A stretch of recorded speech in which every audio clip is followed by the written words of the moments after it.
Assalamualaikum warahmatullahi wabarakatuh. Hai teman-teman, saya Vera. Saya ingin berbagi pengalaman tentang cara mengajukan visa sosial budaya B211A.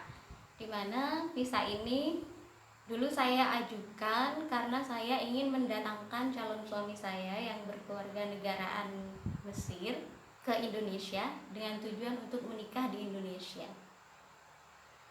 Saran saya untuk teman-teman bagi yang ingin mengajukan visa sosial budaya dengan indeks B211A ini adalah jika memang teman-teman berkenan untuk tinggal di Indonesia atau menetap di Indonesia. Kalau misalkan setelah menikah disepakati akan tinggal di negara lain atau di Mesir mengikuti keberadaan suami teman-teman, sebaiknya bisa menikah dengan menggunakan visa yang lain karena ada berbagai jenis visa seperti yang sudah dijelaskan oleh suami saya di video sebelumnya. Nah teman-teman, visa sosial budaya B211A ini kita bisa ajukan secara online supaya kita mendapatkan nomor telex, di mana telex visa ini nanti kita bisa gunakan untuk proses alih status menjadi izin tinggal. Jadi visa izin tinggal terbatas ya, atau VITAS. Dan prosedurnya bisa kita proses di Indonesia, tidak harus ke luar negeri lagi. Kita fokus dulu ke bagaimana cara mengajukan visa sosial budaya ini. Pertama kita harus registrasi dulu sebagai penjamin atau sponsor dari WNA yang akan kita undang. Dalam hal ini calon suami kita ya. Sedikit sharing buat teman-teman untuk informasi penjamin ini adalah orang yang secara hukum kedudukannya sebagai penjamin yang kalau ada apa-apa nanti secara hukum akan kita yang bertanggung jawab sebagai sponsor mengenai keberadaan, mengenai tingkah laku, mengenai kebutuhan hidup dan yang lain sebagainya. Jadi diharapkan jika ada WNA yang datang ke Indonesia, dia tidak akan terlantar selama berada di Indonesia. Dan perlu juga untuk ditekankan bahwa penjamin ini bukan berarti kita sebagai sponsor kita membiayai calon suami kita mulai dari kedatangannya, mulai dari beli tiket, hotel, atau transportasi, akomodasi yang lain, konsumsi, semuanya bukan itu yang dimaksud dengan penjamin. Karena pengalaman pribadi saya, dulu juga saya dan keluarga saya mengira sebagai penjamin atau sponsor, namanya sponsor kita harus mensupport semua dana atau kebutuhan finansial untuk kedatangan warga negara asing tersebut. Ternyata tidak. Nah, untuk menjadi penjamin, kita harus memenuhi beberapa persyaratan. Di antaranya, otomatis kita sudah dewasa 17 tahun ke atas, kemudian memiliki rekening sebesar 1.500 US dollar, memiliki KTP, kartu keluarga.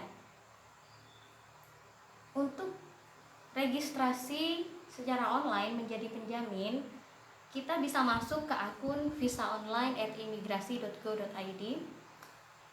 Alamatnya bisa dilihat di sini. Kemudian kita isi data. Di situ nanti akan ada pilihan masuk atau register. Bagi teman-teman yang masih belum punya akun, belum pernah mendaftar sebagai sponsor atau penjamin, teman-teman sebaiknya pilih register dulu, daftar dulu, baru setelah itu kalau sudah ada akun, setelah proses registrasi selesai, teman-teman bisa lanjut ke pilihan masuk di situs yang sama. Nah, setelah kalian masuk, kalian pilih untuk register, daftar penjamin, di situ kalian akan mengisi data sebagai sponsor, di mana data itu diharapkan data yang sebenar-benarnya. Karena apabila terjadi penyalahgunaan identitas atau terjadi kesalahan yang memang disengaja, kita bisa melanggar undang-undang dan akan memiliki masalah yang terkait dengan hukum. Jadi harus hati-hati di situ. Kemudian untuk isi data, sharing pengalaman dulu saya ada salah isi data nama karena nama saya cukup panjang. Jadi teman-teman tolong diperhatikan cara pengisian namanya, karena di situ diminta huruf nama depan sama nama belakang.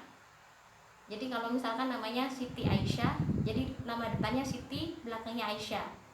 Seandainya ada nama Siti Aisyah Malik, berarti Siti nama depan, Aisyah Malik nama belakang. Jadi tolong disesuaikan itu. Untuk aturan penulisan namanya bisa cek sendiri di Google ya. Setelah mengisi data kita sebagai sponsor, kita akan upload data, diantaranya data KTP, KK, dan akte lahir kita, untuk nanti diverifikasi selama maksimum 1 hari kerja untuk ditentukan apakah kita lolos sebagai penjamin atau tidak. Nah, kemudian saran saya gunakan email dengan domain Gmail supaya memudahkan proses dari pengiriman email dari situs online, visa online tersebut ya.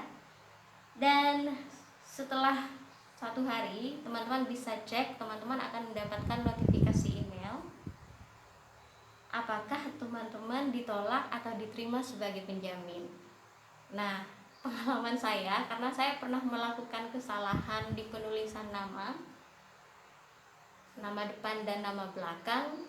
Setelah diverifikasi saya ditolak. Jadi ada email penolakan yang cukup membuat saya agak shock waktu itu. Kenapa ditolak? Apa saya tidak layak jadi penjamin? Tapi ternyata di email penolakan itu ada keterangan alasan penolakannya. Jadi teman-teman nanti bisa cek kenapa ditolak, dan kita bisa registrasi ulang tentunya untuk memperbaiki kesalahan itu. Nah, sayangnya kalau kita sudah melakukan kesalahan, tentu kita akan rugi waktu 1 hari. Sedangkan untuk proses pengajuan visa ini ada masa expirednya. Nanti kalau visa kita ini disetujui untuk mendatangkan orang asing, maksimum masa berlakunya adalah 60 hari. Jadi kalau selama 60 hari tidak diajukan oleh warga negara asing untuk mendapatkan visa di KBRI negara tujuan, misalnya di Mesir, jadi proses pengajuan telex visa kita sia-sia. Sudah tidak berlaku lagi, kita harus ulang registrasi lagi dari awal, seperti itu. Jadi tolong dipastikan betul-betul, terutama dalam isian data registrasi penjamin ini. Nah teman-teman, seandainya teman-teman sudah langsung diterima, maka teman-teman bisa masuk ke menu masuk. Situsnya sama di visaonline@imigrasi.go.id, tapi nanti teman-teman pilihnya untuk menu masuk. Nah, bagaimana kelanjutannya dan cara pengisiannya akan saya jelaskan di video berikutnya. Terima kasih. Assalamualaikum warahmatullahi wabarakatuh.